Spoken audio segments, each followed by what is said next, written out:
اور ان کو ملا کیا؟ اور جس کو ہوا اس کے والدین، اس کے اقربا مرتے دم تک روتے پیٹتے رہیں گے۔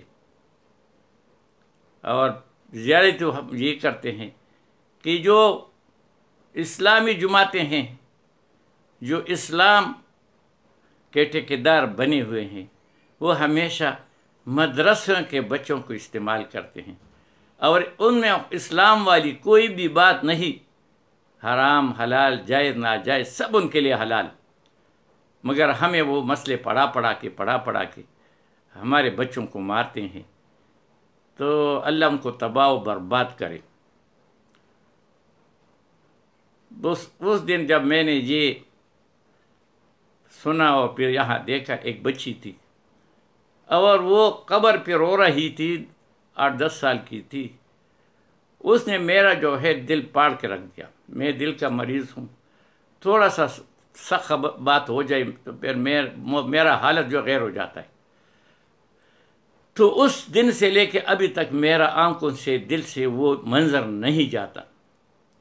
جب میرا یہ حال ہے تو ان کے اقربا کے والدین کا کیا حال ہوگا، جو والد کے قبر پہ کھڑی ہے اور والد کو آوازیں دے رہی کہ تمہیں کیوں اور کس نے کیوں مارا۔ یہ قیامت کی نشانیوں میں سے ایک نشانی یہ بھی ہے کہ مارنے والے کو پتہ نہیں ہوگا کہ ہم لوگوں کو کیوں مارتے ہیں، اور جو مرتا ہے اس کو بھی پتہ نہیں ہوگا کہ مجھے کیوں مارا جاتا ہے۔ یہ حال ابھی یہ ہے۔ تو بس ہمدردی سے کچھ نہیں بنتا، مذمت سے بھی کچھ نہیں بنتا۔ یہ تو ان لوگوں سے پوچھے جن پہ گزر رہی ہے، میرے ہمدردی اور میرے مذمت سے نہیں، کچھ نہیں بنتا۔ بس ایک دعا کر سکتے کہ یا اللہ وہ تو چلے گئے، مگر جو ان کے لواحقین رہ گئے ان کو صبر جمیل دے۔ صبر بڑی چیز ہے، مگر یہ تکلیف ان کو مرتے دم تک رہے گی۔ تو میں ایک ویڈیو ریکارڈ کر رہا تھا، اور آج کل آپ یہ حالات دیکھ رہے ہیں۔ بس ابھی پاکستان میں رہنے کا کوئی گنجائش نہیں، سب لوگ بھوکے مر جائیں گے، کھانے کو نہیں ملے گا، بجلی کا بل ادا نہیں کر سکتے، کچھ بھی نہیں کرتے۔ ایک دن ہم ہوں گے کہ سب انکاری ہو جائیں گے، اور پھر کسی کے کنٹرول میں یہ نہ ہوگا۔ تو میں جب ویڈیو بنا رہا تھا تو میں نے ایک موازنہ کیا تھا۔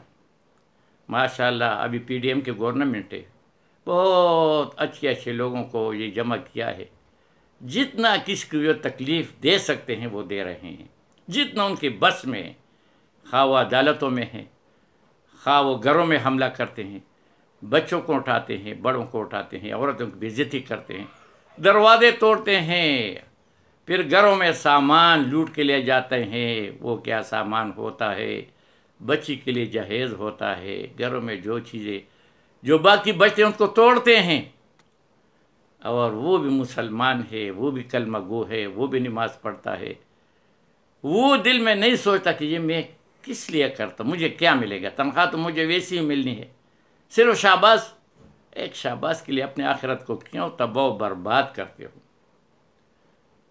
تو پھر مجھے واقعہ یاد آیا، وہ کل میں نے بیان کیا ہے، مگر چونکہ میرے ذہن بہت خراب تھی، میں تھوڑی سی غم کی بات سنتا ہوں تو بس 3-4 دن میرا حالت غیر ہو جاتا ہے۔ پھر آپ لوگوں نے ویڈیو میں بھی دیکھا ہو کہ میری آواز بھر جاتی ہے، آنکھیں نم والی ہو جاتی ہے، اور پھر میں اپنے آپ کو قابو نہیں رکھ سکتا۔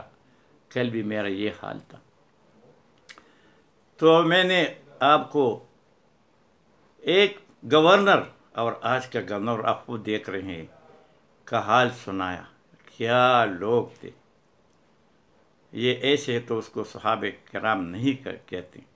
نبی کریم صلی اللہ علیہ وسلم کا مشہور حدیث ہے، کل بھی میں نے بتایا کہ میرے صحابہ کرام ستاروں کے مانند ہیں، جس نے جس کی پیروی کی وہ منزل کو پہنچ گیا۔ منزل کیا ہے؟ جنت، کامیابی۔ تو حضرت عمر رضی اللہ عنہ کے زمانے میں ایک علاقے کو جب انہوں نے قبضہ کیا، لوگ مسلمان جوک در جوک ہوئے، تو انہوں نے ایک گورنر کو، انہیں منتظم کو، گورنر ابھی انگریزی میں کہتے ہیں، منتظم کو، تاکہ وہاں نظام چلائے، اس کو مقرر کیا۔ وہ ایک صحابی تھے، بوڑھے تھے، اس کی بیوی بھی بوڑھی تھی۔ تو وہ صحابی جو ہے اس کا نام تھا سعید بن عمر۔ تو جب وہ وہاں گیا تو وہ جو علاقے کے لوگ تھے، چونکہ وہ اس وقت جو اس کے ذمہ بہت سے کام ہوتے تھے، سارے کام اس کے ذمہ ہوتے تھے، ان کے پاس وزیر، فقیر، مشیر کوئی نہیں ہوتا تھا، پیسوں کے لوگ جمع نہیں ہوتے تھے، نہ گاڑیاں تھیں، نہ ان کو اونٹ کی ضرورت تھی، بس ایک چھوٹا سا مکان اس کے لیے دے دیتے تاکہ وہاں وہ رہے۔ اور مسجد تھا، وہ سپریم کورٹ پہ تھا، ہائی کورٹ بھی تھا، اور فوجی بھی وہاں لوگ بیٹھتے تھے، اور شادی بیاہ بھی اور نکاح بھی وہاں ہوتا تھا، ایک مسجد ہوتا، اس میں سب کچھ ہوتا تھا، اور وہ پیش امام بھی ہوتا تھا، نماز بھی وہ دیتا تھا۔ تو ایک وفد جو ہے سرداروں کا آیا کہ آپ نے ہمیں ایک ایسے گورنر دیا ہے جو اس میں 4 کمیاں ہیں، تو آپ ایسا کریں، ان کو بدل دیں۔ تو کل میں نے تفصیل سے بات بتائی تھی کہ اس میں ایک یہ کمی ہے کہ جناب یہ اشراق کا نماز پڑھ کے یہ سیدھا گھر جاتا ہے، اور پھر بہت یہ دوپہر کے وقت آتا ہے جب پتہ نہیں کیا کرتا ہے۔ پھر میں نے تفصیل سے اس کا ذکر کیا۔ پھر دوسری بات اس میں یہ ہے جناب کہ دن کو تو یہ یہاں بیٹھتا ہے، لوگوں کے مسائل سنتا ہے، مگر عشاء کے نماز اور صبح تک یہ درمیان میں کسی کے لیے نکلتا نہیں گھر سے۔ پھر اس نے اس کو جواب دیا ہے۔ پھر تیسرا یہ کہ ایک ہفتے میں یہ ایک دن وہ ایک چھٹی کرتا ہے، بس وہ صبح نماز پڑھ کے فجر کے اور سیدھا گھر جاتا ہے، اور ظہر کے نماز کے لیے آتے درمیان میں گھر سے نہیں نکلتا، ہاں دروازہ کٹکھٹاؤ جو مرضی کرو۔ تو اس کا جواب ہے، میں نے کل کے ویلاگ میں تفصیل سے بتایا ہے، ابھی وقت جو ہے اتنا نہیں ہے۔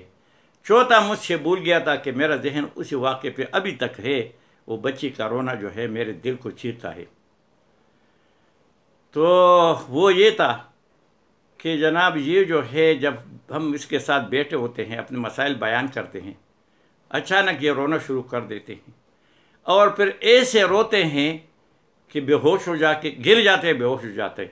تو یہ تو ہمیں مجنون پاگل لگتا ہے، یہ تو صحیح آدمی نہیں ہے، اس کو کوئی پرابلم ہے۔ جیسے آدمی کو جنات ہوتے ہیں یا کوئی چیز ہوتے تو صحابہ کرام تھے، ان کو پاس جنات کہاں سے آتے۔ بہرحال انہوں نے 4 شکایت کی، تینوں کا تو کل میں نے تفصیل سے ذکر کی تھی۔ چوتھے کے بارے میں اس نے کہا کہ چلو جب آپ پوچھ رہے ہیں، عمر علیہ بیٹھے تھے ان کے سامنے، اس کا اور ان کے جو لوگ آئے تھے مقدمہ پیش ہوا تھا، تو عمر رضی اللہ عنہ نے فرمایا کہ بھائی اس کا جواب دو۔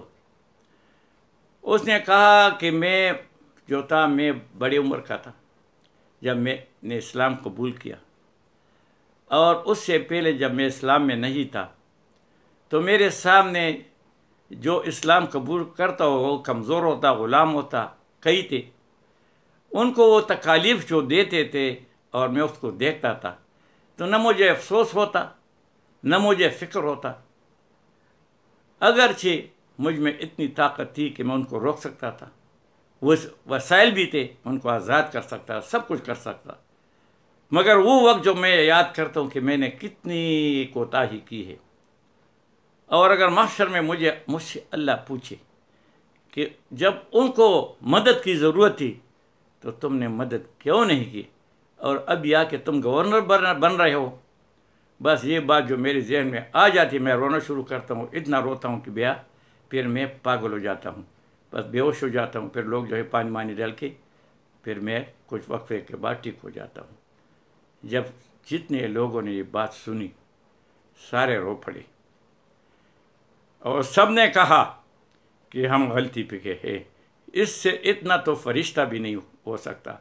اور آپ کو یہ بھی بتاؤں کہ اللہ نے نبی کریم صلی اللہ علیہ وسلم کے ایسے ساتھی یعنی صحابہ کرام دیے تھے کہ قیامت تک ایسا پھر کوئی نہیں ہوگا۔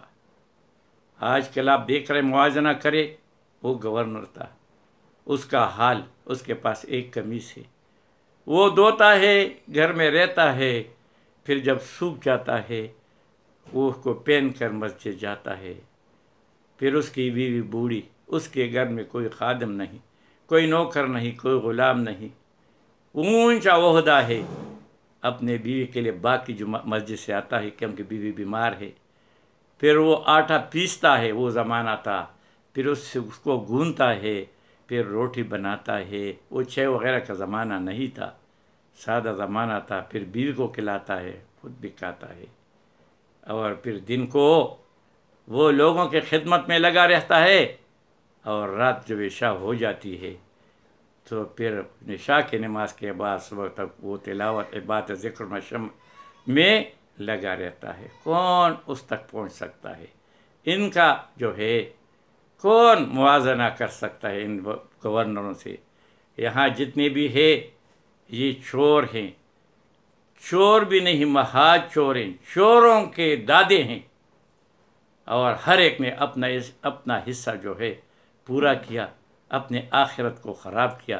اب سارے جو ہے بچوں کے لیے لگے ہوئے ہیں.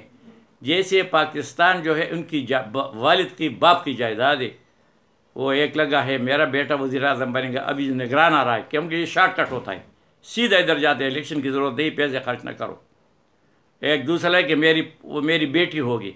تیسرا لگا ہے کہ وہ ابھی باغ کی کیا تھا، لوگ ادھر مر رہے تھے، یہ دو بھائی گیا کہ یہ میرا بھائی بناؤ یا میرا بیٹا بناؤ. اوہ شرم کرو خدا کے بندے، تم میں اتنا حرص ہو، لالچ. تمہارا پیٹ کس سے بڑھے گا؟ یہ تو آگے پٹ جائے گا جن سے تمہارا پیٹ نکلا ہوا ہے، حرام کھا کے. آپ یقین کریں، میں اپنے آپ کو اپنی بات بتا دیتا ہوں. جب سے الیکشن شروع ہیں، میں اللہ نے کیا، میں نے ہر الیکشن میں ووٹ ڈالا ہے. اور ووٹ کس کو ڈالا ہے؟ یہی مولویوں کو کہ بھئی ہم اسلامی نظام لائیں گے. سارے لوگوں نے ڈالا، میں نے بھی ڈالا. اسلام ابھی تک نہیں، 50 سال 60 سال ہوئے ہیں، 55 سال میرے ہوئے کہ میں نے ووٹ ڈالنا شروع کیا، اور ابھی تک ووٹ ڈالتا رہا اسلامی جماعتوں کو. ابھی تک یہ جو الیکشن گزرا ہے اس کو بھی میں نے کتاب کو ووٹ ڈالا ہے. مگر ابھی مجھے اپنے کیے پہ بہت پشیمان ہوں کہ میں نے کیا. یہ تو اسلام لانے والے نہیں، یہ اسلام کو بیچنے والے، اور یہ پٹھانوں کے خون جو ہے اس کو بیچ رہے ہیں. پٹھانوں کے خون. پٹھان سادہ لوگ ہیں، ان پڑھ ہیں، اس کو جو کہو اس کو مان لیتے. سادہ لوگ بہادر ہے، زیادہ سوچتے نہیں، بس یہ دل سے کام کرتے. جو آیا تو سب نے ان کو بڑے اونچے درجے کے پارسا لوگ سمجھے تھے. قرآن کے آیات تلاوت کرتے ہیں خوش آوازی سے، پھر ایک حدیث بیان کرتے. مقصد ان کی اپنی ہوتی ہے، مقصد سب اپنے ہوتے ہیں. ہم جو ہے ہمارا خاندان جو ہے وہ مولویوں کا ہے. مگر میں نے جب یہ ساری چیزیں دیکھی، میں اتنا متنفر ہوا کہ اپنا ملاخیل جو ہمارا خاندان تھا، مجھے اس پہ شرم آتی ہے. آج کل آپ یہ مدرسے دیکھیں، بہت کم، زیادہ سے زیادہ یہ بزنس کے مرکز ہیں. تیار کھاتے پیتے ہیں، کوئی ایسا نہیں کرتا کہ اس کو ملک و قوم کے لیے کوئی سوچتے ہیں. اور سارے مدرسے کے بچوں کو یہ خاکی کپڑے پہنا کے ادھر لے جاتے ہیں، ادھر مرے پٹے جو مرضی ہے. والدین بھی نہیں سوچتے کہ ہم کیا کرتے ہیں، کہ بس ان کو ایک ہی بات بتا دیتے ہیں کہ علماء جو ہے یہ انبیاء کے وارث ہے. وہ بھائی وہ علماء نہیں ہے، یہ علماء سو ہے. وہ علماء وہی تھے جو آپ نے ابھی سنا، ہاں وہ علماء تھے. یہ علماء سو ہے. ابھی یہ لوگ جو ہیں یہ میرے انبیاء کے وارث ہوں گے، جہازوں میں پھرنے والے، 10 کروڑ کی بلٹ پروف بم پروف گاڑی میں پھرنے والے. حرام حلال کا کوئی تمیز نہیں. ہمارے ایک بڑی مولوی صاحب سے کسی نے، اخبار والے نے پوچھتے ہیں کہ آپ کا کیا کمائی کا ذریعہ ہے کہ آپ کے پاس 10 کروڑ کی بم پروف گاڑی ہے؟ آپ جواب سنیں کہ بھائی ساری دنیا کے پاس اگر ایسی گاڑیاں ہیں تو آپ لوگوں نے نہیں پوچھا، اور مجھ سے پوچھتے ہیں. اور بھائی اگر ساری دنیا جو ہے شراب پیتے ہیں، وہ زنا کرتے ہیں، وہ حرام کھاتے ہیں، وہ سود کرتے ہیں، وہ جوا کھیلتے ہیں، وہ جتنی چوری کرتے ہیں، برائی کرتے ہیں، تو آپ کے لیے بھی وہ حلال ہو گیا. یہ کیسے حلال ہو؟ یہ کیا جواب ہوا؟ کتنے افسوس کی بات ہے. یہ جواب میں نے جب سنا، میں نے کہا لعنت ہو تمہاری یہ پوزیشن پہ، تمہاری یہ جگہ پہ، یہ تم نے جواب دیا. یہ جواب ہے. تو بس بھائی ابھی آپ لوگوں نے جب بھی الیکشن پہلے آئے گا نہیں، اگر آیا تو آپ لوگ کسی کی داڑھی کی، کسی القابات، حضرت مولانا فلانا ڈنگلا، اس پہ غلط نہیں ہونا، لازمی نہیں ہے۔ آپ دیکھیں کہ کسی کا کردار کیسا ہے، امانت اور خیانت کی بات کرے، اگر وہ امانت دار ہے، خیانت نہیں کرتا، ظالموں کا ساتھ نہیں دیتا، تو بس وہ ہے۔ باقی جو اسلام لائیں گے، اسلامی نظام لائیں گے، وہ کوئی بھی نہیں لا سکتا، اور میں اس سے پہلے کہتا ہوں کہ نہ آئے، کیونکہ ہمارے ملک میں 4 نظام ہے: اہل حدیث جس کو یہ وہابی کہتے ہیں، اور پھر آگے جو شیعہ ہے جس کو سب لوگ کافر کہتے ہیں، اور پھر آگے جا کے 2 اور فرقے ہیں جس کو دیوبندی کہتے ہیں، اور ایک بریلوی دیوبندی کو کافر، اور دیوبندی بریلویوں کو کافر، اور بدعتی کہتے ہیں، اور اس کو گستاخ رسول کہتے ہیں۔ یہ ہے ہمارے، کون سا نظام لائیں گے؟ ہم دعا کریں گے تو ہمارا نظام کون سا آئے گا؟ یہی جو ہے اسی طرح ٹھیک ہے۔ تو اس لیے میں اب مجھے جو سمجھ آئی، میں نے کہا یہ تو ہم غلطی کر رہے تھے، انشاءاللہ پھر ایسے غلطی زندگی بھر نہیں کروں گا، اور اولاد کو بھی سمجھاؤں گا کہ انسان کو وہ دیکھو، اس کے دیکھو کہ وہ سائیکل پر جناب جاتے تھے، وہ اسمبلی میں سائیکل بھی نہیں تھا، اور پھر بلٹ پروف بم پروف گاڑی میں آج کل پھرتے ہیں۔ آپ یہ بڑے بڑے مدرسے چند چھوڑ کر یہ سارا بزنس ہے، ان کے مولیوں کو دیکھو، ان کو کوئی فکر نہیں، اور وہ کیا پڑھاتے ہیں؟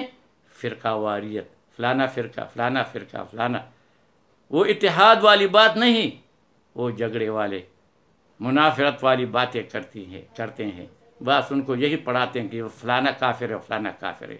اور بھائی اپنا سوچیے، اپنی قبر کی سوچیے، پرائے کے بارے میں سوچے نہیں، پرائے کے بارے میں بالکل نہ سوچے۔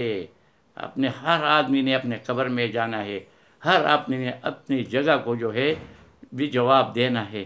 بہترین جج جو ہے ہر انسان کی یہ دل اور ضمیر ہے، جو دل اور ضمیر کو آپ کو صحیح لگے وہ صحیح ہے، کسی کے باتوں میں نہیں آنا، بالکل نہیں آنا۔